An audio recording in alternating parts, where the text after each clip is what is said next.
Welcome to Prevent Osteoporosis Naturally.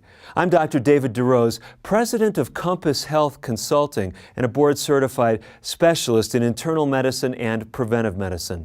Most importantly, as far as you're concerned for this presentation, I am your host on this journey looking at natural things you can do to address osteoporosis. But perhaps you've got a question, even as we begin. It may be very similar to a question asked of me not long ago from a friend. She said, Dr. DeRose, I just was diagnosed with osteoporosis. Is it anything I need to be concerned about? I assured her most definitely she needed to be concerned about osteoporosis. Why? Well, let's first talk about just what osteoporosis is. I mean, the word should give you a clue as to what's going on. Osteo refers to bone. We all know what porosity is, something that's porous like a sponge. That's what it is. Osteoporosis is a thinning of the bones, where those once solid structures become thinner and thinner, leaving you at risk for fractures. Now, bone is an amazing tissue. It is designed to be optimally strong with minimal weight. Think about that. Optimal strength, minimal weight. So, what strengthens your bones are, among other things, weight-bearing exercise. We'll come back to that when we speak about what to do to strengthen your bones. But just to give you an overview, this design involves two sets of cells. Osteoblasts, B for blast, to build up, and osteoclasts that break down. So if you're putting a lot of stress on the bones, that's stimulating the osteoblasts to build up the bone. On the other hand, if you're laying in bed, or if you're an astronaut in weightless environments, they have a real challenge because in that setting, unless they're especially working to stimulate the bone, they are at high risk for very, very rampant osteoporosis. So, little overview of what osteoporosis is, how important it is now what we need to look at. You see, osteoporosis is incredibly common throughout the United States. Tens of millions of people, somewhere between 30 and 40 million Americans are at significant risk of osteoporosis, and probably at least 10 million actually have the condition. It is predominantly a condition that affects women, about fourfold more than men, but men are also on that list. Men can have osteoporosis as well. What is so much of concern about osteoporosis is indeed that connection with fracture risk. Now, if you're like me, you've had fractures before, and you've survived, and you're just fine. I've had numerous fractures over the years, and none of them, to my knowledge, has caused any permanent disability. But when we're speaking about osteoporosis, the equation has changed. We're not talking about healthy bones that sustain a fracture. We're talking about unhealthy bones. Somewhere between 1 and 2 million osteoporotic fractures occur each year in the United States alone. For those of you viewing from other places, watching this film in other settings, the results are just staggering. As you look at the Western world in particular, just the impact of osteoporosis. Let's focus on the U.S. data for just a little bit. The most common osteoporotic fracture is that of the vertebrae, the bones of the back. But also, high on the list are hip fractures, wrist fractures. So those are three of the big ones: vertebrae, hip, and wrist. Now, how important is it? If you've got poor bones and then you have an osteoporotic fracture, what is likely to happen? Let's take a look together. Osteoporotic fractures of the wrist, very common. Classic situation is a fall. Person falls, what do? They reach their hands out. If these bones in the lower arm going into the wrist are weak, the impact of that fall will shatter those bones. As a result, you've got two fractures. You've got two bones in the wrist called the radius and the ulna that join up with the carpal bones, the wrist bones. And so you can have multiple fractures from one fall. And If it's a bad fracture, you're going to have hardware put in there, and it's going to not only limit you, but if you're osteoporotic, it can be harder to heal that fracture as well. What happens if someone has a wrist fracture? About 1/5 of those individuals are hospitalized. That generally means that they're undergoing some kind of procedure where they have to open things up and put hardware in. It is the cause of some 500,000 physician visits each year from wrist fractures alone. But let's move on to the most common of the osteoporotic fractures, and that is the spine fracture. If you've seen someone bent over, walking like this, with kind of a hump on their back, this is a classic appearance of someone with progressive osteoporotic fractures. What happens when those bones are not sturdy? Relatively minor impacts can cause a fracture. We call it a compression fracture. So if someone sits down too forcibly, you say, why would someone sit down too forcibly?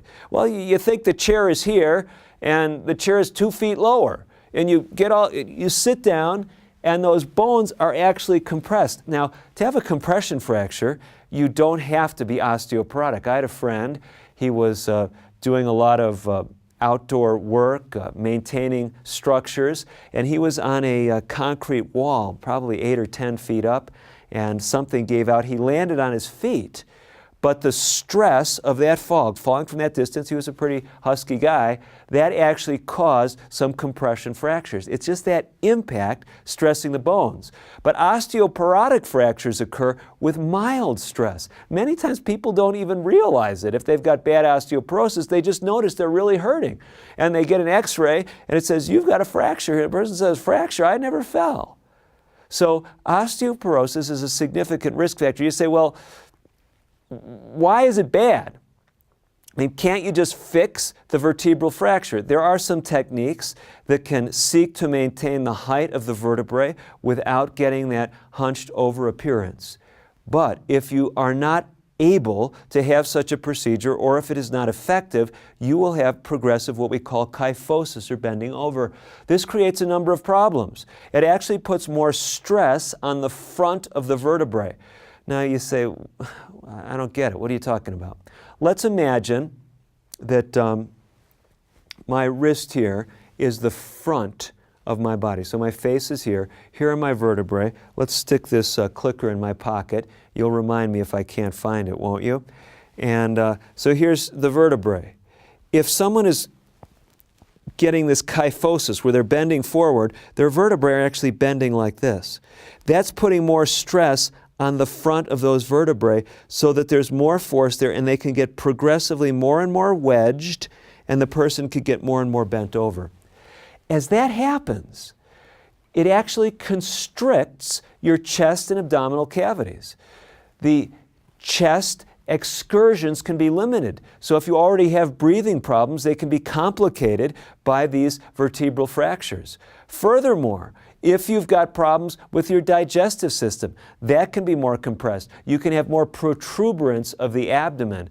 And so you can have more problems with reflux, heartburn, acid going back up the esophagus because that bending over is putting more pressure on the abdominal and in particular the stomach contents. So what you see here is a progressive pattern with osteoporosis. You want to try to prevent it and prevent the fractures from the very beginning. Otherwise, you can have serious problems. Now, perhaps the most devastating of osteoporotic fractures is that of the hip. A hip fracture can, as you know, not only be the ticket to hospitalization, because often surgery is needed to adequately repair the hip, but it's a billion-dollar problem, billions of dollars, 18, 20 billion dollars or more each year in the United States due to hip fractures. But that is perhaps not the worst impact of it. It directly contributes to some 15,000 deaths each year. This is really an epidemic, and as we get older as a population, more and more of us are at risk for this as our bones become thin. Some of the data suggests that as many as 1 in 5 people who have a hip fracture because of osteoporosis die within a year. Now, I remember seeing a woman some years ago. She actually did not have an osteoporotic fracture, but she just had a fall. And when I saw her, she was not walking. She wouldn't go out of her house. And I said, why don't you go out of your house? She said, I'm afraid I'm going to fall. Here's the interesting thing. As I've already alluded to, one of the things that strengthens bone is exercise. A fall and a fracture resulting from it is a common cause of decreased function. It may be decreased function because of compromised bony integrity. In other words, a person just can't do as much. They are limited following the fall. Maybe they can't walk anymore. Their gait is not stable and they have to use a walker. And so they're limited that way. But the point I'm getting at is even if after the fracture you completely recover, you will likely be afraid of having another osteoporotic fracture and will limit your activity, which ironically is one of the things that contributes to osteoporosis. This is a perfect time just to pause and let you know where we're going. We've been trying to help you see how important osteoporosis was. It can affect quality of life. It can affect your appearance. It can cost millions of dollars, billions to society, but it can have huge impacts on an individual. Not likely millions for any one individual, but even that is theoretically possible. But more than that, there are things we can do to prevent osteoporosis naturally. And one of those things that I want you to have front and center in your mind is exercise. Now, it just so happens, if you've been watching this series, the LifeStart seminars, you realize where I'm going with this. Because we have a mnemonic, a memory device, a paradigm, an approach to improving health that this fits right into. In fact, it fits right in just about in the middle of the LifeStart system. LifeStart is a system of 9 different approaches that can help you prevent disease. Let me just walk you through it if you've never heard it before. This will be a review for those of you that have heard it. And if you're alone, you might even want to try to beat me to it. See if you can get a jump on each of the letters and what they represent. The L stands for liquids. The I, interpersonal relationships. The F stands for foods. The E, we've been talking about it already, you got it, exercise. The S stands for sunlight. The T for temperance, which is the total avoidance of harmful things, the use of good things in moderation. A is for fresh air, R for rest, and T for trust in divine power. That's the LifeStart paradigm. And we're going to find that those elements can actually help you prevent osteoporosis naturally. If I went through that list of things too quickly, we have a free ebook that's available for you at lifestartseminars.com.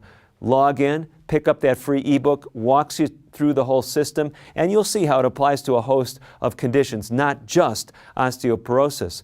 By the way, if you're already engaging with this topic that we're speaking about, osteoporosis, we have a free study guide that's available for you on the same website, lifestartseminars.com. Okay, so osteoporosis is important. Osteoporosis has physical effects. It has emotional effects. It is significant. Do we need to do something about it? No question. All the expert groups are saying this is an important issue to address, and we've talked enough about it that you say, hey, I don't need an expert group to tell me that. I want to deal with osteoporosis. Well, here's the challenge. Typical treatment guidelines are recommending medication therapy. But all those medications that are being recommended for osteoporosis have the potential to cause side effects. This is always a challenge. I see it when I'm in the clinic. Because I have a reputation for working with more natural therapies, I'm typically seeing patients that say, Dr. DeRose, can I get off some of these medicines? Do I really need this drug for this condition? And it's such an obvious question when you feel fine, right? I mean, do I really have to take this pill that's bothering me in some way if I feel fine? The message is you need to treat the osteoporosis. Are there alternatives? Can you treat osteoporosis? Can you prevent it naturally without using pharmacologic agents? Well, actually you can. Let's talk about some of what the research shows us. In the LifeStart paradigm, many of you noticed the word temperance and also air. There's an interface between those two concepts that is so important when we speak about osteoporosis. There's a major air pollutant that is associated with what some people would say is an aspect of temperance, something that we should avoid totally. What is it? You probably guessed, it's tobacco smoking. Tobacco smoking dramatically increases your risk of having osteoporosis and of having an osteoporotic fracture. But there's something else that's a chemical substance that in some of the research is connected with osteoporotic fractures. That is caffeine. Caffeine is also on that list of things that the research data suggests increases your risk of thinning of the bones. So I recommend that you get away from both of those things. If you're a smoker, you stop smoking. Get away from the caffeine. I know these may seem like important parts of your life, but let me tell you, one of the great ironies of my work as a physician over the last 3 decades is simply this. I have patients tell me all the time, they say these 2 words, if only. If only, Dr. DeRose. If only I had done this sooner. Here's the point. Don't wait until you have terrible problems and you've got to stop smoking. Take the cue right now. You weren't motivated by the cancer risk, you weren't motivated by the heart disease risk, but I'll tell you, smoking can affect your appearance. It contributes to wrinkling of the skin, and it contributes to osteoporosis, which can give you that so-called dowager's hump, that kyphosis, and you can spend the rest of your life walking around like this because of that smoking habit. Clearly, this is not something glamorous. We all know that by now. Well, let's go on with a list of some things that we can do. We've talked about some things that increase risk. What does the research show? It also shows us we can decrease risk by something that we've been talking about throughout this program, exercise. Walk for exercise. Walking is what we call a weight-bearing exercise. You're carrying your weight, it's being borne on your bones, and every step you take, in a sense, is stimulating bone growth. Now, that's in contrast to something like swimming. Swimming's a great exercise. I enjoy swimming, but swimming is not a weight-bearing exercise. Now, if you have arthritis, you might say, but Dr. DeRose, I can't walk much. It really hurts my joints. I've got to swim. Well, find other ways that you can do weight-bearing activities. I'll have some hints for you, some ideas before we finish. Let's talk a little bit more about bone now, bone physiology, and then we'll pull in some other things you can do to prevent osteoporosis naturally. Remember what I've already shared with you. Bone is a living tissue. It's always under construction. Your bone is designed to be minimum weight with optimal strength.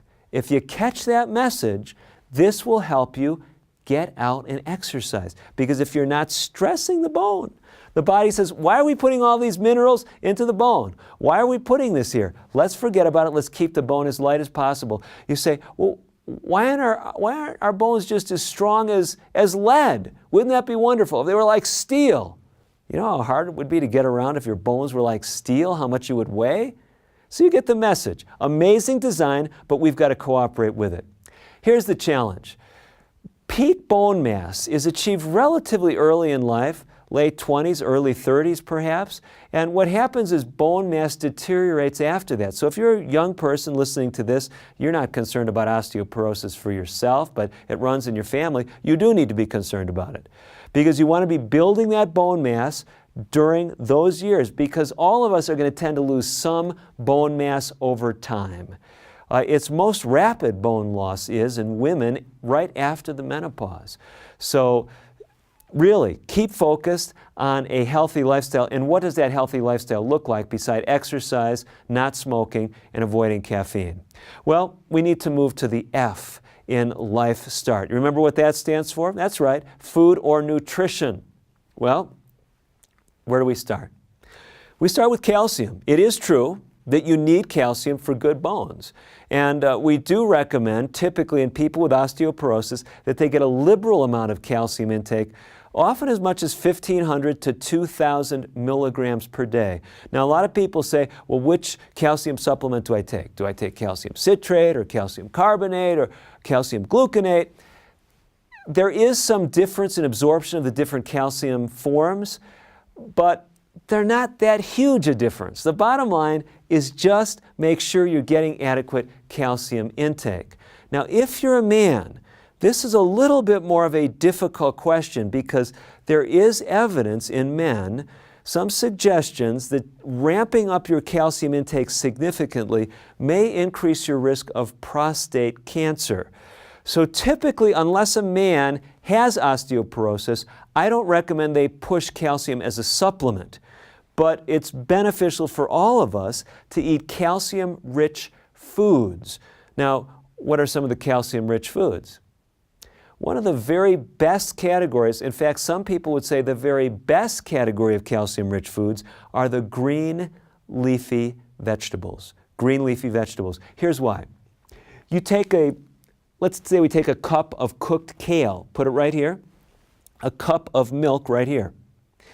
The milk, the calcium is probably only about 30% bioavailable. That means if in that cup of milk there's 200 milligrams of calcium, you're going to only absorb about 60 of them. The kale, which, by the way, cooked kale can have roughly as much calcium as a cup of milk. But let's say it has a little bit less. Let's say it only has 180 milligrams of calcium. And so you look at the two, you say, well, the milk's a better choice. Actually, you absorb 50% or better of the plant sources of calcium. It's more bioavailable. You get more benefit from it. So you start with 180 here, you end up with what? 90 or better milligrams coming into your body. This one here started with 200. You may only end up with 60. Do you see how that works? Here's what I'm saying. You want to optimize calcium intake regardless of where you're at in this equation. You don't have to take a supplement unless you're at risk for osteoporosis or have been prescribed one, or have osteoporosis and have been told you need to take it. Because here's what's really fascinating. We're speaking about the milk and the green leafy vegetables. This is what's so amazing. You look throughout the world, and it seems that the epidemic of osteoporosis is especially affecting those who use lots of dairy products and animal products, not those that are living more simple lives and eating more vegetable sources of nutrition. Now, some people would say, well, Dr. DeRose, that's because they're much more active. Affluent countries where they're able to get all that milk and dairy and animal products, a lot of us are much more sedentary. Well, here's the interesting thing. And this is I've looked at a lot of literature on this subject. We can say some things with confidence. Much of the research indicates that at least early on, if you ramp up your protein intake, especially from animal sources, you actually increase calcium losses. Now, there's some question as to whether that levels out over time if you're eating lots of animal products. But here's the point.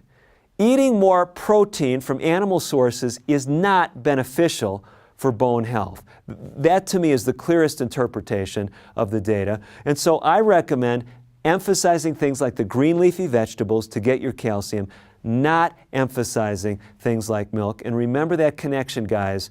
High calcium intake, some suggestion that it may be increasing the risk of prostate cancer. Well, we need to hasten on and talk about some other things you can do to prevent osteoporosis naturally. We can't leave diet at this point without talking about some other things that are very important as far as dietary considerations. And one that I want you to really understand, and that has to do with another letter. It's not just the F letter in LifeStart, it's also the S. What is that? That's sunlight. Because we have an absolute need for vitamin D if we're going to have healthy bones. Vitamin D can be ingested. You can take it as a supplement. You can get it in certain foods, like fatty fish can be a rich source of vitamin D. But it seems the optimal source, if we can get it, is sun exposure. Sun exposure actually creates vitamin D. A lot of people say, well, how much sun exposure is that? I was actually in a medical gathering not all that long ago. Physician was speaking. He was from a darker race than I am. And I say that because it's kind of interesting what he said. He said something like, all you need is 45 minutes of sun exposure. And I'm looking at him, I say, yeah, it may take 45 minutes for you. But if I get 45 minutes of sun exposure in direct sun during a hot time of the day, hot season, I'm going to be more than burned, okay, or burned very badly, probably is the most accurate way of describing it. What you actually need, the research shows, is something called 1/2 to 1/4 of a minimal erythemal dosage to your face, arms, and hands. You say, what? You say, Dr. DeRose, you're just trying to sell me on that study guide. Well, it's true. This will be in the study guide. You can get it at LifeStartSeminars.com, but that's not what I'm trying to sell you on, because the study guide's free. I have nothing to gain from that. But a minimal erythemal dose is the amount of sun it takes to turn your skin a light pink. You just need 1/2 to 1/4 that amount on a daily basis. Face, hands, and arms. I know some of you are getting jealous because I have more vitamin D making capacity since my scalp is not obstructed by much hair. But you know, that aside, you understand the point. Vitamin D is not made, though, effectively or at all when you get further from the equator during the winter months. Keep that in mind. We got to come back to weight-bearing exercise before we finish the program. If you're having trouble getting enough weight-bearing exercise, look into getting a weighted vest. A weighted vest. You can buy a vest that actually has weights in it. You gradually increase the weights. That can increase the amount of weight your bones are bearing even when you're sitting down. That's right. Your vertebrae are going to bear more weight if you're wearing such a vest as you're going about your normal activities, even if you're sitting down. Some other problem compounds in the diet, you want a red flag on these: sodium and vitamin A. I do not recommend any of my patients take vitamin A containing supplements. It can weaken the bones. It can also adversely affect your immune system. A high salt diet is not only bad for high blood pressure, it's bad for your bones. Bottom line is what the experts are saying: we need to eat more fruits and vegetables. Eat those green, leafy fruits and vegetables. You'll get vitamin K as well as calcium that is health-giving for the bones. You'll get things like vitamin C, magnesium, and potassium that are also health-giving. And these things will help naturally prevent osteoporosis. Last thing I want to leave you with in the diet realm: omega-3 fats. Not only good for the brain, not only good for cellular transmission, they are good for your bones as well.